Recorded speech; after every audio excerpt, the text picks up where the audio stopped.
ভারত যদি আওয়ামী লীগের দৃষ্টিতে বাংলাদেশকে দেখার চেষ্টা করে, তাহলে এটি হবে এই প্রজন্মের সবচেয়ে ভুল রিডিং, মিস রিডিং। ভারতকে আহ্বান জানাবো, আপনারা বাংলাদেশের জনগণকে আপনারা জনগণের দৃষ্টিতে দেখেন, আওয়ামী লীগের দৃষ্টিতে না। শরীফ ওসমান হাদী ভাইয়ের প্রকাশ্যে দিবালুকে যারা গুলি করে হত্যা করেছে, তাদেরকে এখনো পর্যন্ত গ্রেফতার করতে পারেনি। আমরা দেখতে পেয়েছি 6 মাসের দীর্ঘ পরিকল্পনার মধ্য দিয়ে তাকে হত্যা করা হয়েছে। ভারত থেকে পুশ করা হয়েছে। এই ক্লিন কিলিং মিশন সম্পন্ন করার পরে আবার তাদেরকে ভারতে নিয়ে যাওয়া হয়েছে। আপনারা একবার ভাবেন তো, আপনার পাশের বাড়িতে যদি আপনার শত্রু, আপনার চোর আপনার বাড়িতে সবসময় আক্রমণ করে, এমন কাউকে যদি আপনার পাশের বাড়িতে আশ্রয় দেওয়া হয়, তাহলে পাশের বাড়ির প্রতি আপনার মনোভাব কেমন হবে? আপনার বাড়িতে যে সব সময় হামলা করে, আপনার বাড়িতে আপনার জীবন নাশের হুমকি আছে, এমন কাউকে যদি তার পাশের বাড়িতে, আপনার পাশের বাড়িতে আশ্রয় দেওয়া হয়, তার প্রতি যেমন আপনার বিদ্বেষমূলক আচরণ থাকবে, ঠিক একইভাবে আমাদের দেশের উপরে এই ভারতের যে গুন্ডামি রয়েছে, যে আগ্রাসন রয়েছে, সেটার প্রতিও আমাদের তীব্র বিদ্বেষ পোষণ আমরা করছি। আমরা ভারতের প্রতি আহ্বান জানাবো, সম্পর্ক হবে ন্যায্যতার ভিত্তিতে, সম্পর্ক হবে ইনসাফের ভিত্তিতে, সম্পর্ক হবে আপনার জনগণের সাথে আমার জনগণের।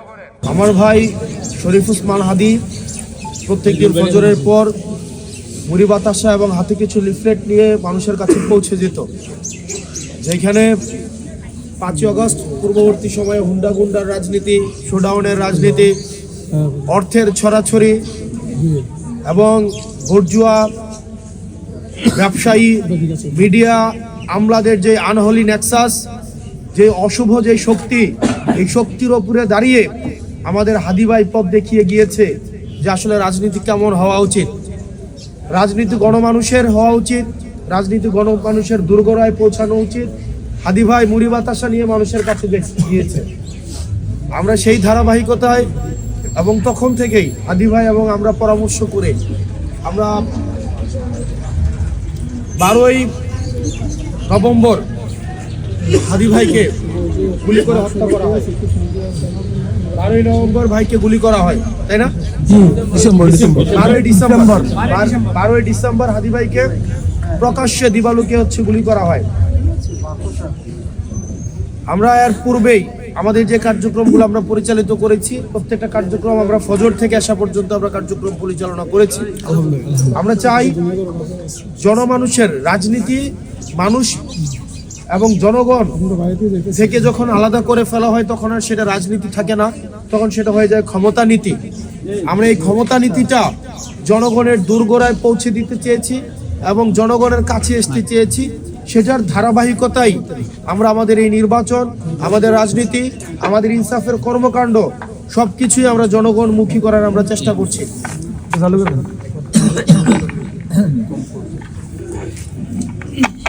সেই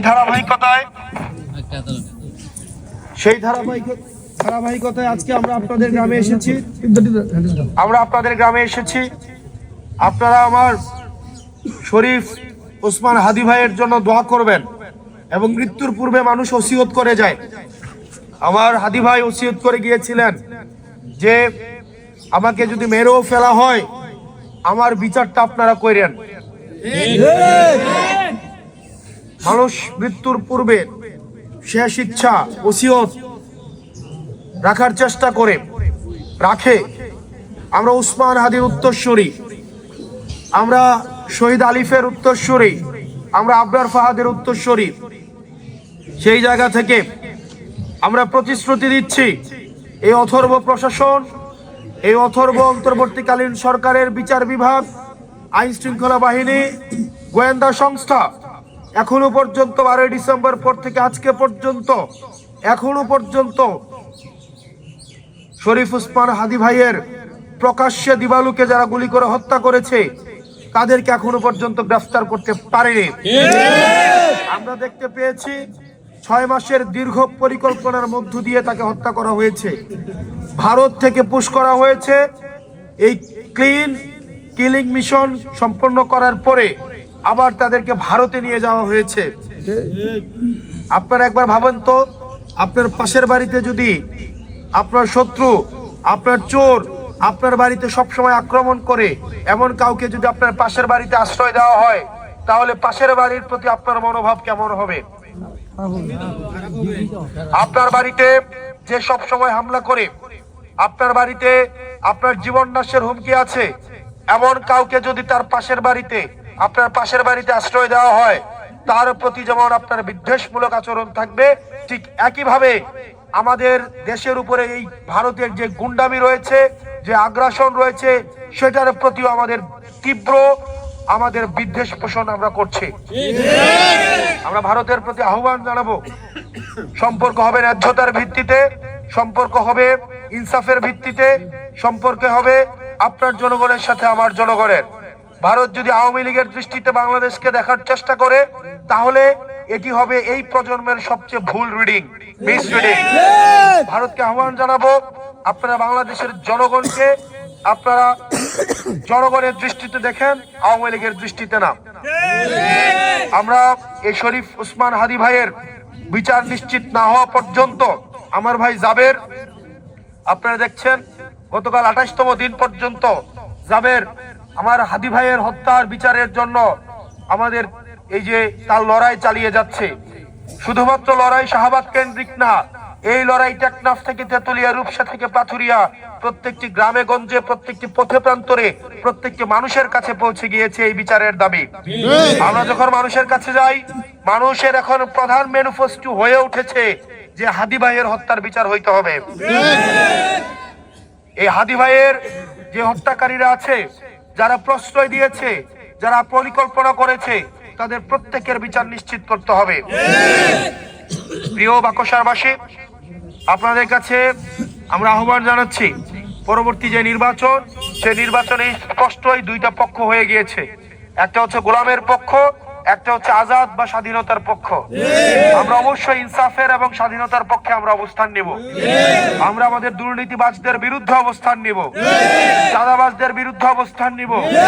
যারা ঋণ খেলাপি করে জনগণের টাকা মেরে দিয়ে, যারা বিলাসী জীবন যাপন করে নিজের সন্তানকে বিদেশে লেখে পড়াশোনা করায়, আমরা সেই সব ঋণ খেলাপিদের বিপক্ষে অবস্থান নিব। জনগণের টাকা মেরে দিয়ে জনসেবা করার কোনো প্রয়োজন নাই। প্রয়োজনে ভিক্ষা লাগলে জনগণের কাছে আসুন, আমরা ভিক্ষা তুলে দিয়ে সেই টাকা পরিশোধ করার ব্যবস্থা করব। প্রিয় বাকশারবাসী, আমরা একসাথে, আপনি নানা মতের হতে পারেন, নানা পথের হতে পারেন, কিন্তু আমরা বিশ্বাস করি ইনসাফের প্রশ্নে আমরা ঐক্যমত্য। এবং ইনসাফের প্রশ্নে, সততার প্রশ্নে, ন্যায়ের প্রশ্নে, দুর্নীতি বিরোধী যে আমাদের অবস্থান সেটির প্রশ্নে, আগ্রাসন বিরোধিতার প্রশ্নে আমরা দেবিদ্বারবাসী এবং বাকশারবাসী ঐক্যবদ্ধ আমরা থাকবো। আপনারা ভালো থাকবেন, সুস্থ থাকবেন, আপনাদের সাথে দেখা হবে। এবং এইবার ইনসাফের মার্কা দেবিদ্বারে হচ্ছে শাপলা কলি মার্কা। আসসালামু আলাইকুম রহমতুল্লাহি ওয়া বারাকাতুহু।